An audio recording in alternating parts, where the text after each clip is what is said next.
Bonjour à tous les amis, j'espère que vous allez super bien. Moi, ça va plutôt pas mal. Alors aujourd'hui, petit quotidien, tu le sais, oracle de la mission de vie. On va voir en fait ce qu'on nous dit, hein.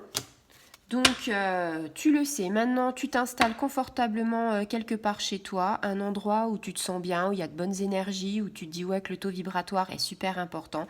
Tu peux même allumer une petite bougie, allumer de l'encens. Tu fais vraiment comme ça te chante, et puis tu peux fermer les yeux, tu peux penser à ta question à haute voix ou alors tout simplement à voix basse, et puis on va tirer ce petit message pour voir la mission de vie, ce que tes anges et tes archanges te disent. Allez, on est parti, pense à ta question et puis on va voir. Allez, on se canalise, on s'ancre, on pense à rien. On fait le vide dans sa tête. Voilà. Allez, amorce un changement. Alors, je ne sais pas quelle était ta situation, ta question ou ton chemin de vie, ou certainement tu t'es posé la question, tu as un doute, un questionnement. On te dit quelque chose doit se transformer pour retrouver l'équilibre et faire avancer la situation de manière positive. Dans ton fort intérieur, tu sais très bien de quoi il s'agit. Pose la première pierre d'un nouvel édifice. Donc en fait, là, on te dit vraiment qu'il va falloir que par rapport à ta situation, eh bien, il va falloir en fait que tu coupes un lien toxique, que tu coupes certaines choses. Ça peut être avec une personne, ça peut être avec une situation, avec une maison. Il y a plein de choses en fait pour se libérer des énergies toxiques, hein. Donc il faut vraiment que tu arrives à un équilibre, à un taux vibratoire assez important pour justement que tu penses positif. C'est un petit peu la loi d'attraction, c'est ce que je dis souvent.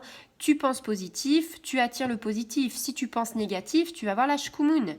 Donc, essaye de penser positif. Alors, ce que je te dis là, tu vas me dire oui, elle dit ça, mais c'est facile. Alors, oui, c'est facile de mettre à ma place parce que je ne connais pas ta situation, mais en même temps, sache que moi, je ne suis pas épargnée non plus.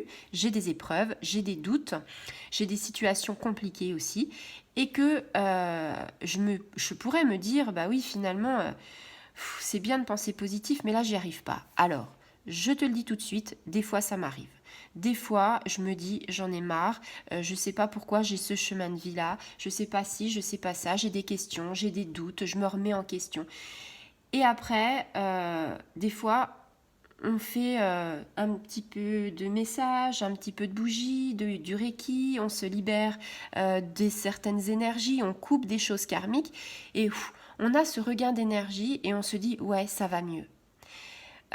C'est vrai que c'est compliqué, c'est vrai que c'est pas toujours facile notre chemin de vie et c'est vrai que ce que je te dis, tu peux être des fois découragé et ça je l'entends parfaitement parce que je vis aussi cette situation.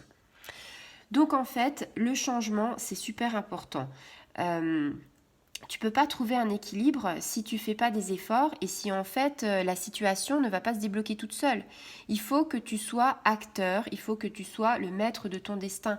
Tu as ton libre arbitre, tes anges ils t'envoient plein de messages et des fois nous on n'interprète pas comme il faut, tu vois, et on va droit dans le mur. Si on va droit dans le mur et qu'on choisit la mauvaise situation, c'est que forcément c'était notre destin, c'est que forcément c'est nous qui l'avons choisi. Donc pour se sortir du pétrin, entre guillemets, pour se sortir de ça, il va falloir se reconnecter à soi, parler à ses anges, et puis au fond de toi, tu sais la réponse, au fond de toi, tu sais la solution. Le tout, c'est de ne pas se voiler la face, et donc après, c'est de poser la première pierre d'une maison saine pour bâtir quelque chose de sain et solide. Voilà. Eh bien écoute, si j'ai pu répondre à ta question ou si l'univers a pu te donner un signe grâce à cette réponse, entre guillemets, j'en suis ravie. Et si c'est le cas, ou si tu as encore des incertitudes, tu peux les partager et je serai ravie de te lire et de te répondre. Voilà, au revoir les amis.